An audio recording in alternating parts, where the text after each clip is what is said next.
The recipe I'm going to be teaching you how to make today is one of the easiest, most delicious soups you have ever tried. And for those of us in the diaspora that struggle with finding ingredients to recreate some of these recipes, you see this one, the ingredients we're using, you would easily find in any local market in your country. Today, I'm going to teach you how to make waterleaf soup. Without wasting any more time, let's get cooking.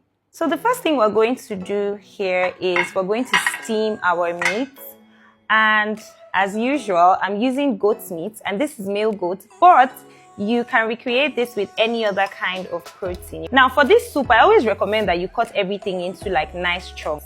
Can you see that? So I'm going in with my cow skin. Please make sure that you clean your cow skins properly. I also have here some cute baby snails, and these have already been pre-cooked, but it's not 100% done, okay? Next thing you're going to put in your onions. For those of us that don't like to see onions in our food, please feel free to blend this into a fine paste. So the onions goes in, and what we're doing is putting in our fire mix, okay? So I also have here some habanero pepper. And remember that the pepper you put in depends on your heat tolerance. I also have some scotch bonnet. And this is, as I have already taught you, my fire mix. Now what I have here is uziza seeds that has been crushed. So this is what uziza seeds, before you blend it, crush it, this is what it looks like. So the flavor of this actually really elevates your soups. I recommend you use this for your edikaikong, for this waterleaf soup, or nsala. Honestly, you can use this for any and almost everything. But yeah, I recommend that for this soup. So I'm just going to put a bit of it. Not too much, because it's actually very like pungent. Then I'm also going to put in my stockfish. I call it soft scale soup. So everything I use for it, see, I cut the cow skin into small pieces. The goat meat is cut into bite sizes. The stockfish, I don't use the head, I use the stock flesh, because it's just supposed to glide into your mouth and just, go very nicely. My seasoning of choice for today is my Gino Asun seasoning cubes. This is the one I'm obsessed with, and I promise you, when you use it, you'll understand why. I recommend that you season your meat. Season your meat. Enough onions, enough pepper. Just go in with enough spices and seasonings so that your base is already very flavorful. So we have put in all our spices and the proteins. Somebody probably wants to ask me, why are you cooking everything together? Because I want all the flavors to marry well in this base. Remember, I told you that the base of your soup is the foundation of the soup. So I'm trying to lay a very good foundation for my soup. I've given this a good mix. I'm going to go in with some water. So someone probably wants to ask me, oh, why don't you let the meat steam before you add water? You can choose to do that. But again, the water or the liquid content in this goat meat is not enough to cook the meat through. And for this soup, I'm still going to allow the water to cook and literally reduce until it's just a thick sauce that is left. So that flavor that I'm trying to achieve, if you steam the meat, I'm still going to achieve that with the way that I'm cooking it now, okay? So now that our meat is cooking, I'm going to prepare the vegetable that I will be using for this soup. Primarily, you only need one leaf to make this soup, and that is why I said it is very suitable for those of us that are in the diaspora, because all you need is water leaf. In my tribe, we call this imomoiko. Now for those of us abroad that are probably wondering, what's a good substitute for this? Spinach.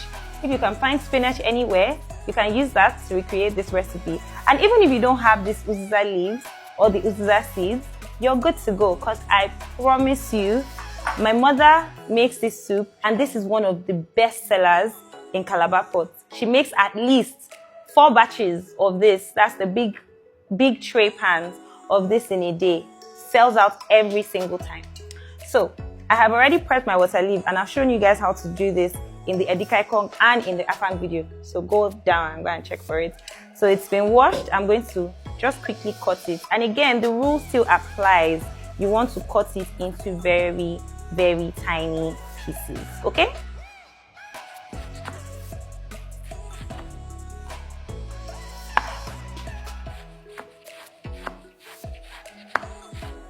Your water leaf is cut, or your spinach if you're abroad is cut into really, really tiny pieces. Okay, so we're done with this batch, and I'm just going to do it in batches till I finish the entire thing. It's been about 15 minutes, and I'm just going to check on our protein.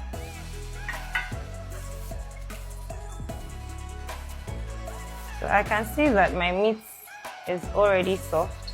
But remember that I told you that we're going to allow this water to reduce completely. So I'm still going to cover the pot back and allow it to continue to cook. But before I do that, I'm going to add in some crayfish.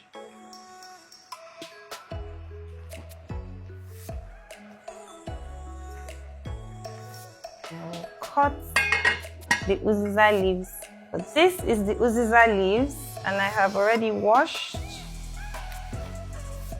And we're just going to cut. Again, same rules apply. Cut my uziza, you can see that they're still long. What I'm going to do is now come and recut again. So you can see now that we're back. This ain't more.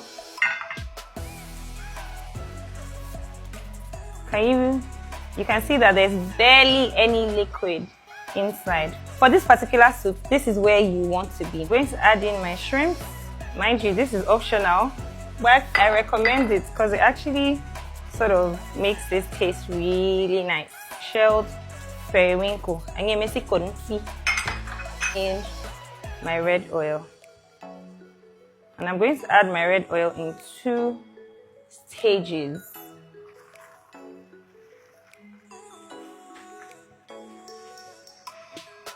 At this point, you want to taste it to know if everything, the crayfish, the seasoning, the spices, everything is good. 8. So I'm going to add the water leaf. Let's see how beautifully cut this water leaf is. To add in the uziza. In goes my chopped onions. Again, if you don't like to see onions, you can blend it into a finer paste. And the last bit of my habanero, I'm going to mix.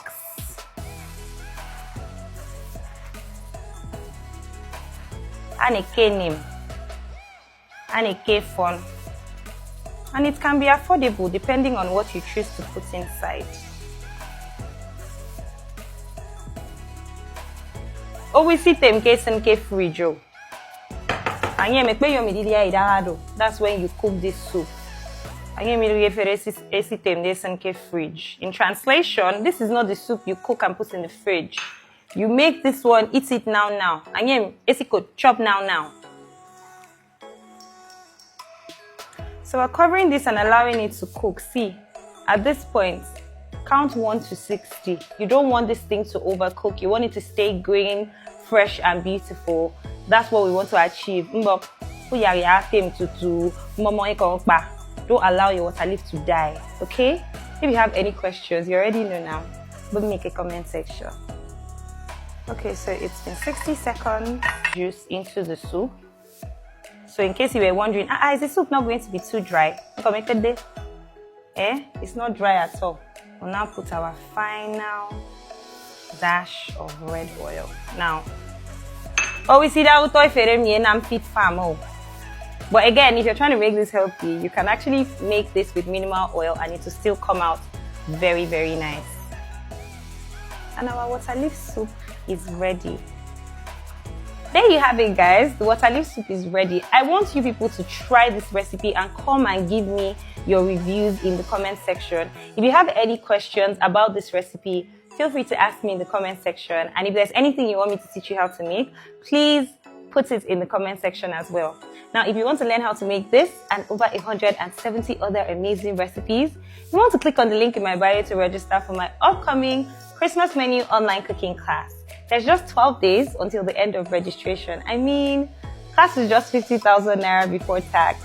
And you stand a chance to win a brand new car or a fully functioning food truck or 5 million naira or any other amazing prize. What are you waiting for? Register now. Thank me later. Was this helpful?